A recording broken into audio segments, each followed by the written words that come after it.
Hey everybody, and welcome to another episode of Mighty Car Mods. We are back working on the Mazda RX-7. Now you may have seen we picked up this car in Japan for Turbos and Temples 3.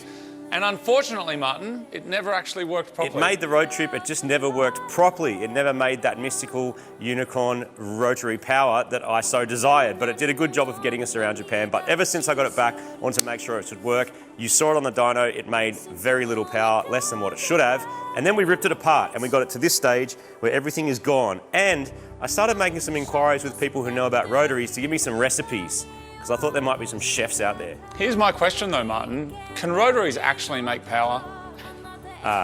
Yes. Can they? Yeah. How do you make them make power though? Well, that's the magic, isn't it? Well, what you need is a recipe and a chef.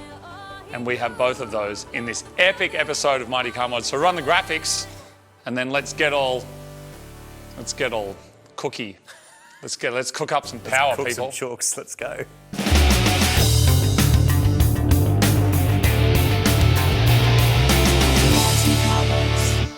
Welcome to another episode of Mighty RX7s. That's right, we are going to be fixing this thing. Now, you can get recipes, you can get them off the internet, you can get them from books, but chefs are a little bit more special. And if there was a 3-star Michelin-hatted chef of the Rotary world, it would be this guy. But don't go over there yet, because I just do want to address the Rotary in the room. Of course, you're watching Mighty Car Mods, which is the world's best Rotary channel. It is. And as such, I'd say second we best. thought that we would invite someone over that we could share some of our Rotary information with. Someone who's just on the rise, you know what I mean? And still a few things to learn. Everything you've said is factually And Martin correct. will be attempting to teach the man these things. God, so because their awkward. ultimate goal is to try and make this faster than my 180SX. do And you all my mean goal? bonehead Nissan friends, you guys know that's never going to happen. But everybody, let us introduce to you our work experience kid for the day, Rob Dahm. How you doing?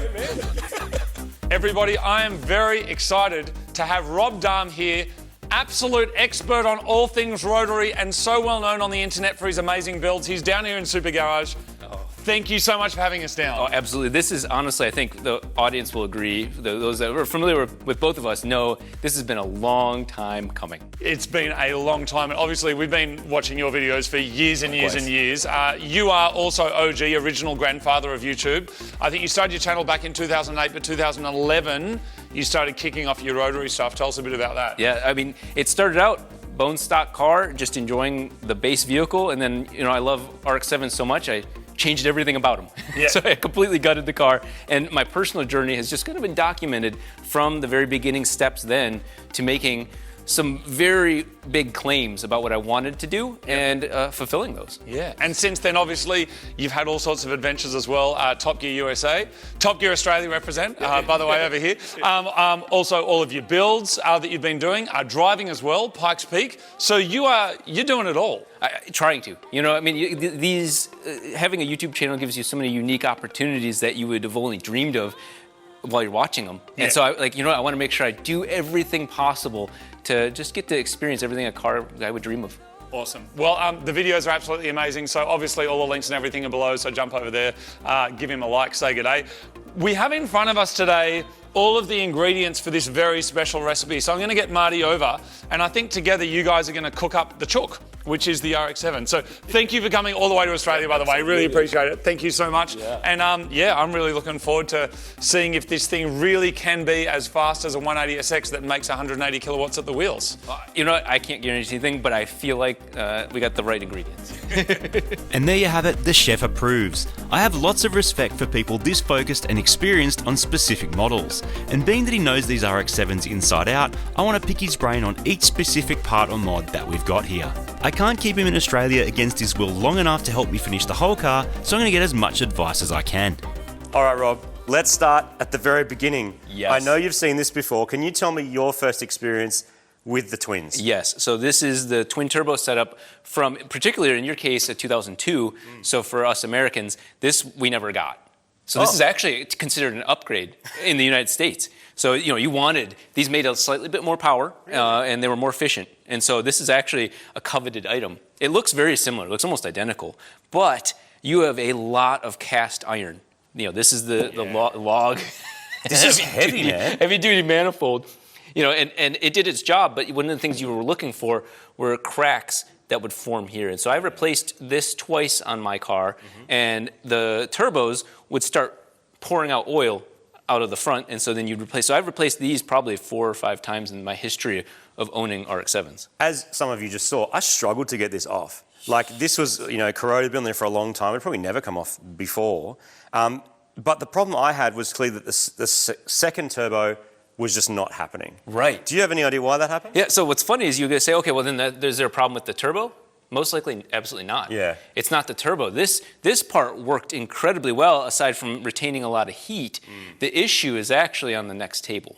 That's the nightmare. There's a lot of stuff on these tables. Yeah. Okay, so do you give these the tick or not? What's your feeling? Would you leave it on if you had a fresh FD? Okay, so I actually have that emotional question for myself because I bought a Spirit R and I've yet to bring it into my shop. But my question is, what would I do? And I think I'm at the point, and technology is at the point where I would go the route that we're going right now. So I think that this is the correct way. Going down this way is all good. Because 24 years ago, this was it. Maybe you couldn't achieve the same sort of levels of power and response, but these days you reckon maybe we can. There's one guy out there that's going to say, oh, well, you can run, these were called sequential turbos. One came on and then another came on, but they would run them in parallel. They did all these other cool things to try and accommodate the challenges, but we've got modern turbos that just are way more efficient. On a bench, this looks somewhat simple. When it's in the car and it's up behind a thing, it's fine. All right, so let's move on. So the other thing we've got is the original airbox and some of the intercooler parts and intake manifold that came with the car as well. There's a good chance, I think, when we convert, to a single turbo setup, which is the goal, that this will probably have to go. Yes. What's the go with this? Because this also, to me, looks like there's a lot going on. There is. And now a lot of this is for emissions, so the exhaust gas recirculation, and so that has its place. But it massively complicates things. And so this is the iconic upper intake manifold for an FD. That really not much has changed here. But what you'll see is people will sell block-off plates for things like this. This is like an idle valve, and some people run them. The Heltec can run that, but some people will block that off because cars have just gotten so good at running themselves. And so these are considered secondary butterfly valves, and they also have a purpose, because air can now be controlled in the engine. But my favorite thing here is this guy, because this should not go back on the car. Absolutely not. And isn't this like a later revision of what you guys had with your ones? Because when I've been looking them up, I've noticed that especially in the States, it's like you got them from a certain year and then you didn't get them up to a certain year, but they didn't have these. Is that correct? That's correct. This looks way cleaner than the American version. So we had the 93 through 95 RX7s, and they didn't come out with this until about 99 or later. And so you can see just based on all the connectors alone, the electrical connectors, there's a lot of things being clicked on and off without really even getting into the details of what it is. You just have air doing weird things all in and out of this. It's like a little amusement park. Japan loved this stuff. They loved controlling stuff pneumatically, didn't they? It was a real thing. And so again with, so that's throttle body, so you've got multiple blades on there. And this is like kind of staged, is it? Yes. Do you have any feelings about going from the multiple to going to one, or? I do have a lot of experience with that. Now, what goes on here is this single port actually is considered your primary. So that primary runner goes to these two right here. So each rotor can idle off of this spot. So what you'll see is when this opens up, for the first, I think, 15 degrees or so, you see that one, that's the only one moving. So it is staged. And so then after that drivability, now you start to get more power going into these two. But you'll notice those two also have this set right here. It's got both. It's got both. Yeah, right. And so what I had just recently done was got rid of this, which I love. This is an incredible throttle body. Yeah. But I actually retained this, and it does the same thing. So you have a single throttle body going to here, which is you potentially drive by wire. Yeah.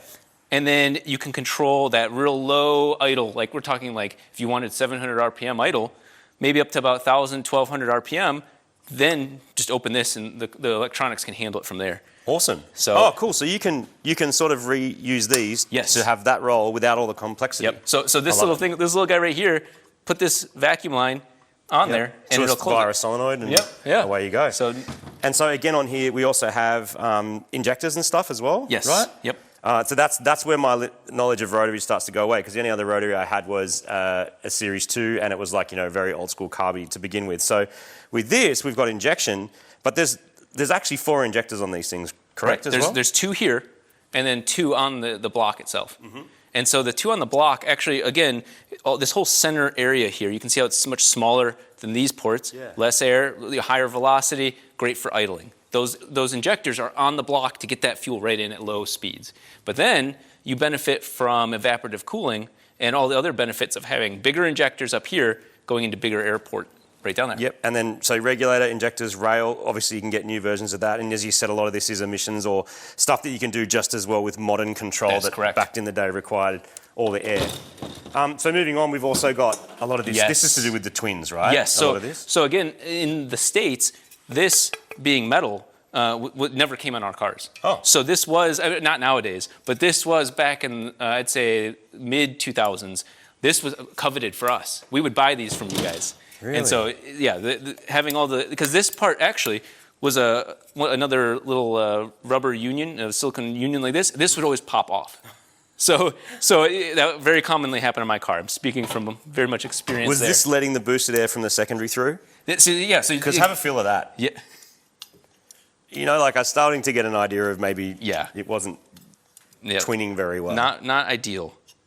And like I said, some people simplified it by going to non-sequential, Yeah. but we're past that.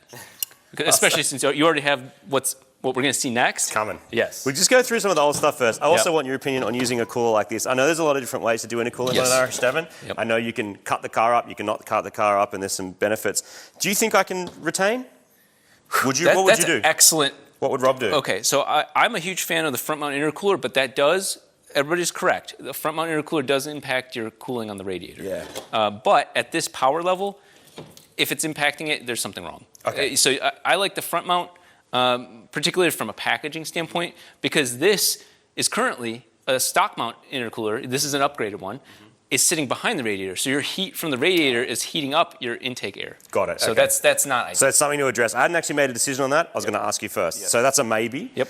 So as we come along, we start to get into the cool stuff. upgraded parts, cool stuff. I guess we'll start with fuel system. So Yes. this is race only. These guys are in Sydney as well. So that is secondary fuel rail? Yes, this is. Secondary. So that is the rail replacing this antiquated Awesome. looking thing. And so we can put more modern injectors in, which we've also Yes. got. So they're Raceworks. They're like Bosch ones, basically. And Okay. we've got, I think we went 1,500 and 1,200. Is that too big?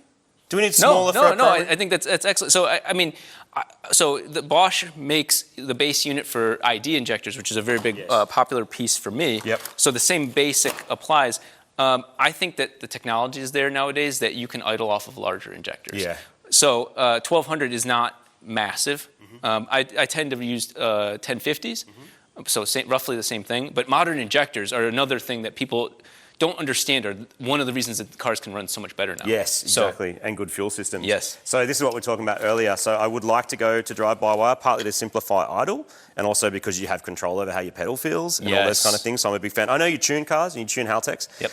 So what do you like?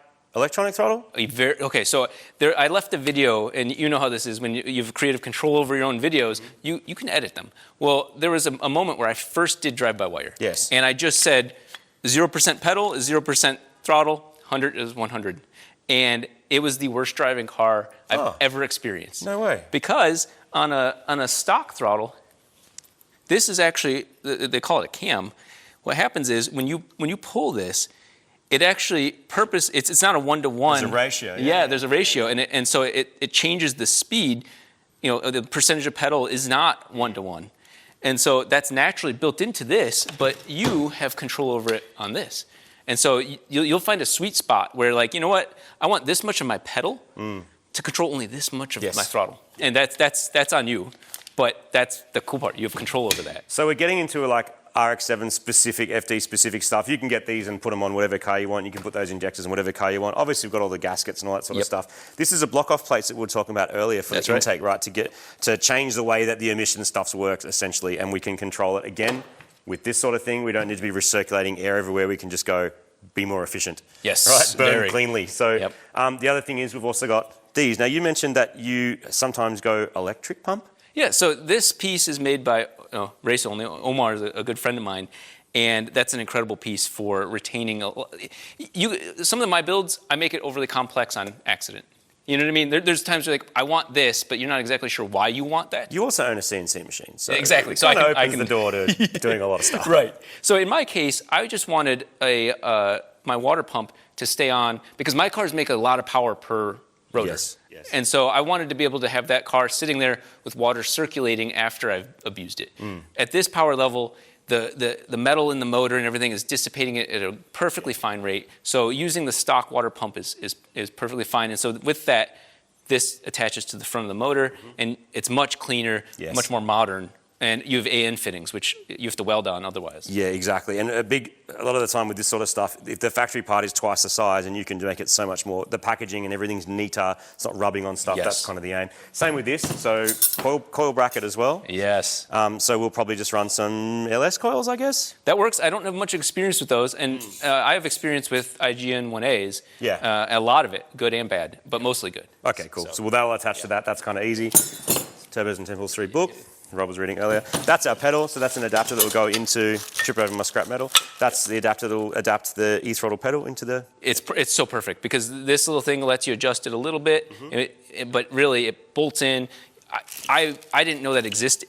I didn't know that existed, so I ended up making a really bad version of that myself. Yeah, I've done it plenty of times. Yeah, and then they're like, hey, we make this. And so there you Easy. go. Now, bolted. let's get into... Yes. Let's talk about this straight up, like the elephant in the room. And it is a bit of an elephant because it's big. So this is a G35-900 with a big rear housing. And the tip I got, get a big rear housing for a road. That's 100% correct. And do you know why? Tell me. Okay. Tell everyone. So what happens is, contrary to piston engines, rotaries are about 400 degrees hotter.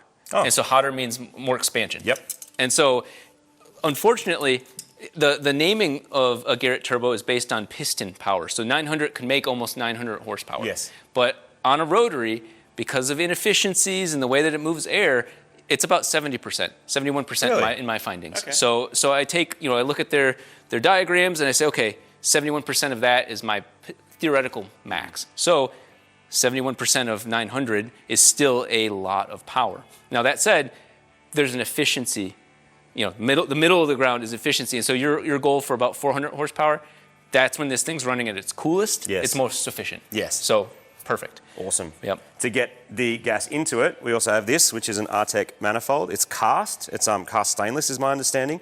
It's pretty chunky, but I mean, it's not as heavy as the factory stuff. No. So I mean, this is what I guess 20 years of extra development gets us to. So T4 and split pulse. Can you give me a bit of a primer on why split pulse is a good thing? Yes. So I've built my cars in both ways, where all of the exhaust goes to one hole, a V-band, and with T4 housings. And what's so important about this, there's a lot of studies done on the individual exhaust pulse, and that has extra energy. So if you diffuse that, if you just say, hey, let the pulse go into the main pipe, it loses that extra energy. It's about 15% more. And you want it. You want that. So you want this rotor to shoot that pulse right to the turbine blade, and that's exactly what you're doing here. That's worth. One of my friends told me this, and I found it out to be true. About 250 RPM sooner spool. And on the street with a street car, that's everything. That's what you need. So that'll go on the side. It also has a external wastegate, which we'll put a GFB EX50 on there with a little adapter. That'll be awesome. And then after that, we've got to make the rest of our exhaust system. We actually have that as well. So nice. You've got the rear muffler, the midsection. That's Hack Fabrications. The guys did the fuel tank for the Gemini. There's SP mufflers as well. This will go together. We'll get to that. That's happening a bit later. Before that, though, to make the power, what do you think a factory fuel system will do? I know experience? firsthand, one of the first upgrades that I did was swap to a Mark IV Super Pump. That was an upgrade back in the day. And that isn't, especially if you're planning on running ethanol, that's worth about idling. It really does not, it's not a lot of power. So a stock pump, I think the upgrade was 255 liters per hour. Yeah. Not much. Yeah. Not much. Well, again, these days, I mean, technology's caught up and there's a lot of companies making some, I love parts like this. Old fuel hanger out, new one in, nice big pipes here, easy connections, and like away you go. That's radium. I'm sure you've seen them before. Radium does an incredible job. And so, yeah, it pumps, and also there's like swirl tanks and filters and all sorts of stuff that we'll be able to use to get that fuel system friendly. And that'd probably support way more than the 400 horsepower approximate goal for this. It would, but also this is basically essentially a surge tank. Yes. And one of the biggest problems I had when I was at about 500 horsepower, you give it gas at half tank and it would starve. Oh. So even not even your power consumption, but just having less fuel in your tank. Yes. This is a game changer for that. There you go. Awesome. And so, obviously we've got to control it all. At the end, there's a few extra bits and pieces here, like broken stuff on the body and brake lines and the other things that you kind of got to do to support, to make sure you have the braking system to support the power, all that. But the other one is we are going to be running a Haltech to control it. Now, you have tuned plenty of rotaries on Haltechs. What's your experience, or is there anything I should be aware of? Yes, I will beg you, and I know you would do it without me, but I would beg you to put as many sensors on that car as possible, because that computer can control it, and it will tell you. I mean, one of the biggest problems I have from fans is they'll say, hey, my car's doing this, and I'm like, well, show me the data. What's oil pressure? And they're like, oh, I don't have a sensor. Yeah. I just think it's doing that. Yeah, okay. And the Haltech can't control what it's not being fed. And so fuel pressure sensor, without a doubt. Because again, with the Haltech and the fuel, the injectors, it'll always give the right amount of fuel, even if your fuel pumps are having problems. And that's a very big killer of rotary engines. And then, I tend to measure like the back pressure and other things like that, because the computer can also tune the car even better with that data. So all in all, whatever ECU you get, max it out with sensors. You use every sensor you can. I'm a fan. I'm a big fan of that as well. So, last question. Does seeing all this stuff lay out, because I know you've done some pretty extreme stuff, like pack peak, 12 road, all sorts of crazy stuff. Do you still get excited by this? Because I do. Oh, absolutely. Like I look at this and go, let's go. Like it's all just well, one of the problems actually with YouTube for me, in a good way, this is a great problem to have, is that you're rewarded for doing super extreme things. But deep down, I'm still a car guy that wants to have a cool car like this. And so, and this is honestly more relatable. And every time I learn something in the extreme, I want to apply it. Yeah. Okay, you know what? My perfect example is we built a header that was, okay, it's going to flow more because it's not too individual, so on and so on. Built it for one of my faster cars. Realized that was not the move. So it's neat to translate that back into, okay, I can really enjoy a street drivable car. And that's a much harder goal than just making tons of power. So back to our chef and recipe thing. As the chef, do you think the recipe is going to be a winner? Chef's kiss. There we go. All right, we're going to throw all this stuff in and then we're going to tune it and have a good time. It was such a treat to have Rob stop by and drop some serious knowledge on us, and once he jumped on a plane back to the USA, it was time to take the RX7 down to Castle Hill Exhaust to kick this car along. The manifold, turbo, wastegate and exhaust are all key parts of this single turbo conversion, and Chris offered to give me a hand getting it all into the car. I'm going to hold stuff for him and also work out how to fit the unusual primary and secondary fuel rails up top. Strap yourselves in, this is a whole lot of rotary fabrication goodness.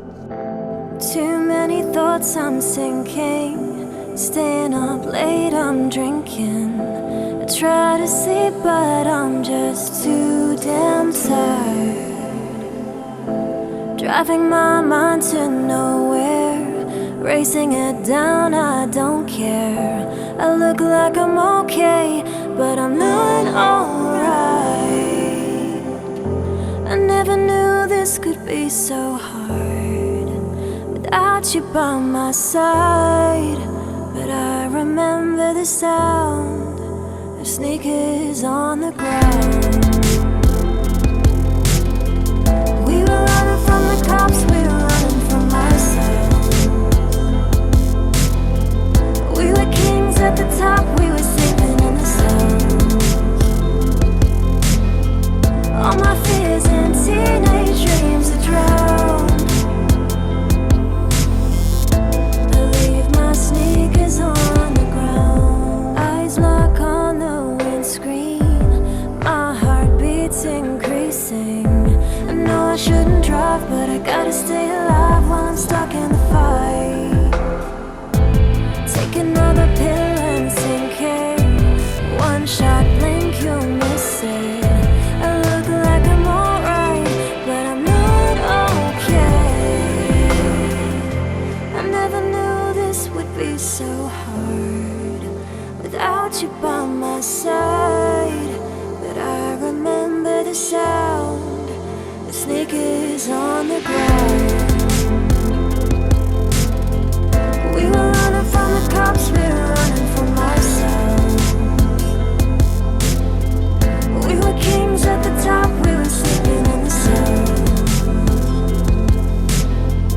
On my